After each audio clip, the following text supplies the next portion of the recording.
Hi, this is Simon Upstill and welcome to another tutorial for Apple Motion. And today we're going to be taking a look at creating this interesting graphical scene that involves Lissajous curves, which I'll explain in a minute.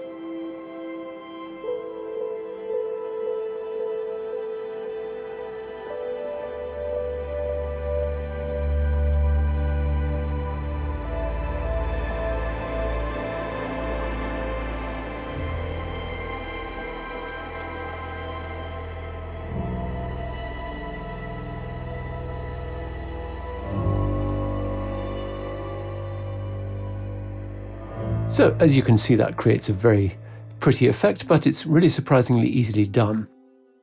So first of all, let's check in on our project setup. So I've got 1920, 1080.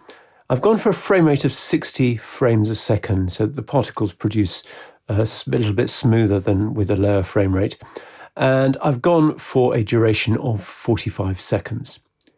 So the next thing we want to do is we want to import some assets. So I'm going to import all three of those. So we've got a ball image, a concrete floor, and a particle. Import all of those. I'm going to put them each into separate groups. So drag that out, it'll create a new group. Drag out the ball, create a new group. And I want that floor obviously to be at the back. I'm going to turn off everything except the floor, and let's set the floor up. So let's set the scale to 100, and then let's come into the rotation and set the X rotation to -90. So in order to be able to see this floor, which is now sitting at 0, we need to add a camera. So add object camera, switch to 3D. Let's come over and adjust the camera's rotation to -45. And we're just going to move it up, or rather down, I should say, by 200 pixels on Y. So the floor now fills the frame, and we're looking down on it at an angle of 45 degrees. So what we can do next is we can turn back on our particle group. That's the one with the particle element in it, and we can turn that particle into an emitter. So objects make particles. So let's set this up. Don't yet turn on the 3D switch. Set the emission angle to 270 and the emission range to 0.5. And now you can turn on the 3D switch. Something a little bit odd happens if you try to set those values up after having switched it on. Don't know why. Then let's set the birth rate to 60. So our project duration was 45 seconds, but for safety, I'm going to make that life 50 seconds. Let's set the speeds to 150 and the speed randomness to 50. And I just want to reduce the scale a little bit, so we'll go for 75. And the other thing I might do is just turn on additive blend, which is always quite a nice thing to do. So now what we've got to do is a stream of particles that are firing downwards. But this is a long way from being what we want it to be. But we can get much, much closer by adding the effect of them hitting the floor. And we're going to do that by coming to behaviour simulations, and we're going to select edge collision. Now let's first of all turn the bounce strength down to 0, and then turn off all of these checkboxes apart from the one that says bottom face. And then let's set the height to 0. And what that does is it ensures that the particles hit the floor at the right place. So we need to move the emitter up so it's able to fire particles downwards. So I'm going to move it up to 400 pixels on Y. And now you can see the particles are sort of all pooling on the floor in the same place. Now let's look at the whole business of creating the Lissajous curve. So we're going to add an oscillate behavior to both the Z and the X position. And I'm going to start with the Z. Add parameter behavior oscillate. I'm going to set that value, the amplitude value, I should say, to 400 pixels. And then I'm going to come back and we're going to add another oscillate behavior to the X. And again, we want to set that amplitude to 400. Now, what happens at the moment is that we're just drawing a straight line. And that's not very interesting. But what we can now do is we can change the X value, the X speed value. So I'm going to go for 14. And you see immediately, as we come forward, we're building up this pattern. So this is how the Lissajous effect works. You have a differential between the speeds of the oscillation for the two different axes. And we can get a different pattern depending on which speed we choose. So let's go for 12. And you can see we've got a different pattern again. Or we could go for, say, 6. Again, it's a different pattern, or 5, or whatever. But we're going to go for, I think, 12 in this case. It's really just up to you to choose what pattern you most like to make. So next, what I'm going to do is I'm going to set this blend mode here to add, I think, because we want them to look like they're illuminated. Now, there's one thing I'd like you to notice. I don't think it matters much for the purposes of this project, but when the particles hit the floor, they do continue to move very slightly. You'll see them sort of creeping around. To be honest, I don't mind that, but I don't know what the solution to it is. It's something that just happens with the edge collision when you try to get particles to stop. There's probably a solution. If you know it, then I'd be very grateful to hear it. Okay, so let's move on and look at some other aspects of this. First of all, I think what I want to do is I want to add a light, which I think is going to make this look much, much nicer than it currently does. So let's add that light. And what we're going to do is we're going to link it to the emitter. So we're going to right-click on the position there, the top position control, add parameter behavior link, and we're going to use the emitter as the source. And so that's now flying around along with the particle emitter, but we need to set it up a little bit more effectively. So I'm going to increase the fall off to 10, so it's much, much more localized. And let's increase the intensity to 500. And what I'm also going to do is come to the link behavior, and I'm going to offset that Y value. So bringing this light closer to the floor. So I think it's going to look more as though it's being illuminated. So I'm going to set that Y offset to -300. So although it's a bit of a cheat, it's going to look a little bit better, I think, because it's going to have more an effect of it actually lighting up the floor where we want it lit up. So what I'm also going to do is we're going to turn on our ball here, which is going to be the ball that's emitting the particles. And we're going to set its blend mode also to add. What I also want to do here is I want to turn off the lighting for it. Turn that off. I'm also going to do that with this group that contains the particles. Turn that off as well. We don't want them lit. Let's also link that ball to the particle emitter. So again, come to the position there, the global position, and we're going to add a link behavior and add the emitter to the source well. And now that's, you can see, attached to the front of the whole affair. Now our ball kind of looks squashed and weird, and that's because what we need to do is we need to get it to point at the camera. So we'll select it and we'll come to basic motion point at, and then if we use the camera as the source and we turn that transition right down, you'll see that now it remains a sphere, and that's what we want it to do. And we could just reduce its size a bit, I think. Let's go for like 80, I think. It doesn't want to be too big. So now, as you'll see over here, as the ball swings around, it's rotating on X, Y, and Z just to keep it pointing at the camera. So I'm just going to make a few positional tweaks to frame this up a little bit better. I'm going to come to the camera and set its Z position to -150, so a little bit better framed up.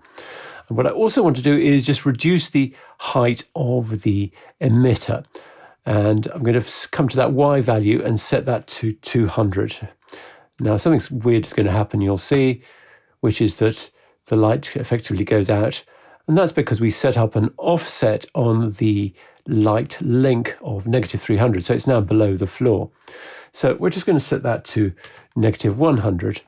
And we're back to where we were. And the emitter stays a little bit more in frame, and I think that's what we want. And another thing I'd like to do is to stop the particles emitting once our pattern is pretty much complete.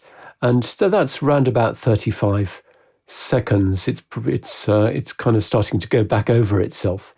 So if we come to 35 seconds exactly on the timeline and select the emitter, And we can just keyframe that birth rate there at 35 seconds. Let's step forward to, say, 37 seconds and keyframe that down to 0. And now the ball will keep moving, but the particles themselves will stop being generated. So there's just a few things we need to do to finish this off to make it look a bit more magical. And the most obvious one of which is that we need some glow on this, I think. So if it were me, I would come to Filters, Hawaii Super Glow, and this is the group with the emitter selected, and immediately we've got something that looks really, really nice. And we would need to switch this group to add, however, just to make it blend in properly like so. It looks very nice, and we could add the same thing to the ball itself. But if you don't want to do that, let's delete that, and let's see if there's something we can do with the built-in effects. So the first thing I'm going to do is to switch this group, the emitter group, to linear dodge. And then I'm going to add a blur, Gaussian blur. And I'm going to set this value to 64 and its mix value down to 50. Then I'm going to duplicate it, right-click, duplicate, set that value up to 256. And let's reduce that mix value down to, say, 25. And then duplicate it one more time and set that value up to 512 and reduce that mix value down to about 10.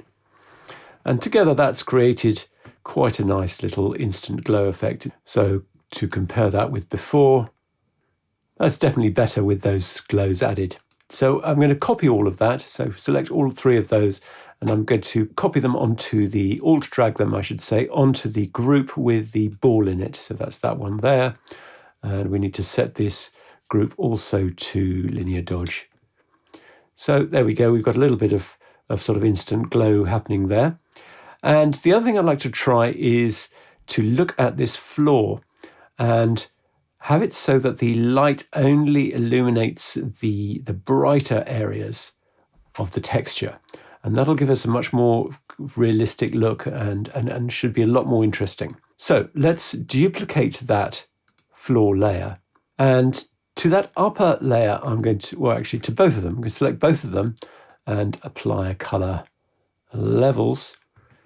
So the upper one, I'm going to adjust the levels by bringing the black in like that. And maybe even just bring in the white in a little bit as well, like so. And then what I want to do is I want to add a color channel mixer. So what we want to do here is we want to turn this into a luma keyer, and we're going to set that alpha value down to 0 and the alpha red, green and blue to 1. And so now this is being keyed over the top of the instance below. And so we can take the instance below and we can reduce the level quite a lot like that. And now I think you should be able to see that the light is behaving much more photorealistically. It's just picking up the sort of the bright bits of the texture. And it's a very different effect and just much more pleasing to the eye, I think. And what I might also do is take this group and just add another levels to it, and just to give us a little bit of color contrast. And from this drop down here, I'm going to select blue and then just reduce the blue like that. So we've got a sort of yellowish cast on the floor. And that just helps to separate it out more from the foreground, like so. And I think I'd like to try and make that ball just a little bit brighter. So I'm going to select that ball image layer and just add a color levels to that. So bring in the white like that, but also bring in the black so we get a little bit more of that sort of transparency. And the other thing I'd like to do is just a little detail, is to have the ball rotate throughout the animation. And to do that, we can add a behavior on top of this existing behavior. We've got a point at, which is obviously affecting the Z rotation, but we can actually add a behavior on top of that. So right click, add parameter behavior rate, and let's set this to -90. And I hope you can see the ball is now sort of rotating, spinning as it's going around, and it just looks a little bit more interesting, I think. It's more like a sort of a particle producer rather than just a static ball. So I quite like that. And just the final thing is to set up the camera animation. So let's select the camera, So first of all, I want to come to the very beginning and I want to keyframe the X rotation and the Z position. Those are the two things I'm going to be animating. So I'll come to the end. So I want to be looking down more at the end. So I'm going to set a Z rotation of -75. But then we also need to obviously reposition the Z. And we can do that by entering a value of 0. And that pretty much gets us there. So now we go from that to that. So there you go. There's quite a few little bits and pieces in there that added together make it look quite magical and special. One other thing I might do, one just final thing I might do, and I forgot to do when I was setting up the emitter. Let's come back into the emitter.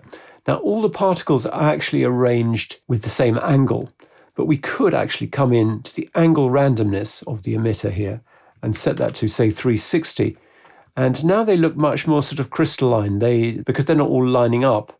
That's potentially a more interesting look. It's really up to you whether you want to go with that or not. So here's without, and here's with.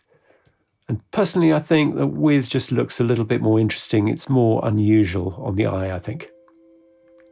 So there you go. If you like this tutorial, please do hit the subscribe button. And if you like it a lot, I would also be very grateful if you would consider becoming a Patreon subscriber. And there are details of that in the description. So thanks again for watching and see you again next time.